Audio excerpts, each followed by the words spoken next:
Prince Harry's pursuit of reinstated police protection within the United Kingdom has evolved into one of the most notable and closely examined developments involving the modern British monarchy.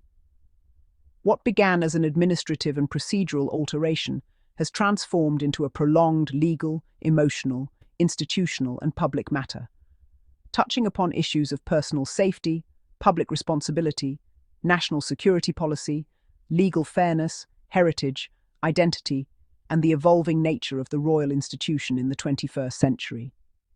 This situation cannot be understood merely as a dispute regarding security arrangements. It must be viewed as a complex narrative involving risk, duty, personal history, public perception, international movement, and the ongoing transformation of royal roles. To appreciate the gravity of this development, it is essential to return to the decisive turning point in 2020. During that period, Prince Harry and Meghan stepped away from the role of senior working royals. Their withdrawal altered expectations, responsibilities, funding structures, public functions, and institutional obligations. One of the most consequential outcomes of this transition was the removal of automatic, government-funded police protection for Prince Harry during visits to the United Kingdom. Prior to this moment, he had long been protected by trained armed officers, coordinated intelligence assessments, and state-supported security frameworks. After the transition, he no longer possessed guaranteed state protection when present in Britain. The alteration was not merely symbolic, it carried profound practical consequences. Private security, regardless of its professionalism or resources, cannot replicate the authority, coordination, legal capabilities, and armed capacity of official UK protection officers. Civilian security teams in Britain cannot legally carry firearms, nor can they access the same level of intelligence support or operational privileges. Prince Harry argued that although his constitutional and institutional position had changed, the level of threat directed toward him had not diminished. His public profile, international recognition, long-term visibility, and history within the monarchy continued to expose him to significant risk, including hostile actors, extreme groups, organized threats, surveillance risks, aggressive paparazzi intrusion, and unpredictable security environments. For him, this was not simply an inconvenience, but an issue of profound personal safety. He stated repeatedly that the lack of official protection rendered visits to Britain dangerous, restricted, and emotionally burdensome. It influenced his ability to participate in key events, to maintain meaningful personal connections, and to uphold certain duties associated with heritage and national ties. It also affected his children, raising concerns about whether they could safely experience the United Kingdom, understand their heritage, or spend meaningful time within the environment that shaped so much of their lineage. This prompted a prolonged legal struggle. Prince Harry challenged the UK government's decision, insisting that the ruling was not reached fairly and that the Security Committee responsible had not applied consistent processes or completed an adequate risk assessment. The relevant governmental body, known for assessing threats and determining eligibility for state protection, had concluded that Prince Harry no longer qualified for automatic, comprehensive police protection. He contended that this evaluation did not properly reflect the seriousness of the risks he faces, nor did it consider his unique status, background, and the particular threats associated with being a highly recognizable individual with deep historical ties to the British monarchy. Through years of legal appeals, hearings, written submissions, and administrative reviews, the matter remained unresolved. Earlier court rulings upheld the government's right to adjust protection arrangements, leading to further challenges and requests for reassessment. Prince Harry's legal representatives argued that the decision appeared inconsistent with established security procedures, and that he should have been granted a detailed, structured risk analysis under defined protocols.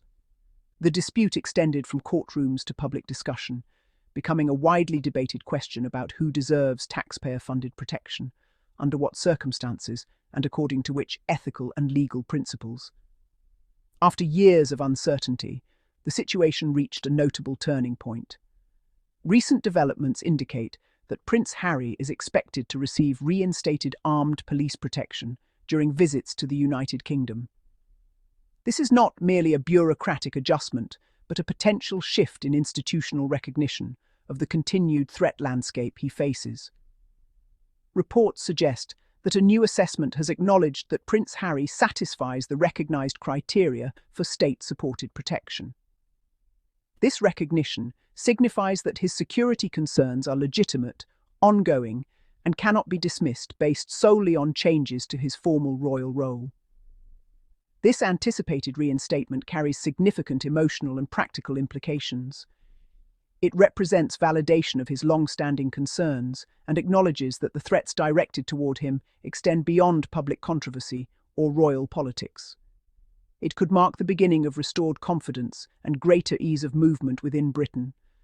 It could allow him to travel with significantly greater reassurance, participate in key events with reduced risk, and maintain a closer connection to institutions, traditions, and personal heritage rooted in the United Kingdom. It may also make it possible for his children to visit the country more safely, providing opportunities for meaningful connections that have been previously limited by concerns about exposure to danger. However, this development does not exist solely in the realm of personal experience. It intersects with broader national considerations. The reinstatement raises questions about the responsibilities of the state toward individuals who have previously occupied high-risk public roles, the extent to which threat levels remain constant despite changes in institutional duties, and the balance between taxpayer responsibility and protective obligation. It also invites reflection on how the monarchy manages modern transitions. Traditional roles have shifted, formal hierarchies have evolved, geography has changed, and yet the symbolic significance of certain individuals remains deeply powerful. Prince Harry's global visibility means that wherever he travels, he carries historical symbolism, institutional weight, and personal vulnerability. This development also connects to emotional and relational complexity. The situation cannot be separated from tensions involving the royal institution and its members. Relationships have experienced strain, distance, misunderstandings, hurt, and public scrutiny. Observers have suggested that security arrangements have at times felt intertwined with personal tensions, perceptions of loyalty, and differences in perspective.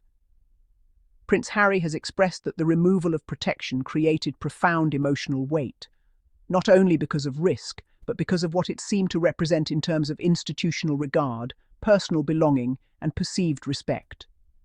The reinstatement of protection, therefore, may not only restore physical security, but may also symbolically recognize continued significance, legitimacy, and acknowledgement of his unique position. It is important to recognize, however, that although progress has been reported, not every procedural detail has been finalized.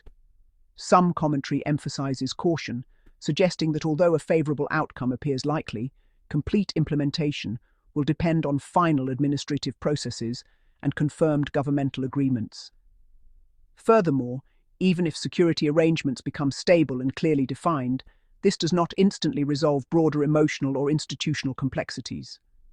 Trust takes time to rebuild. Understanding requires effort, openness, and continuity.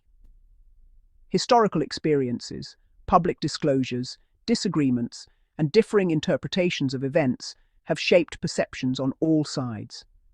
Nevertheless, the potential reinstatement is profoundly meaningful. It signifies that the United Kingdom recognizes a continuing duty of care toward an individual whose life trajectory has been inseparable from its national heritage and international identity. It suggests that responsibility does not simply vanish due to structural change. It demonstrates that legal persistence, principled arguments, and sustained advocacy can influence institutional decisions, even in highly sensitive and politically charged contexts.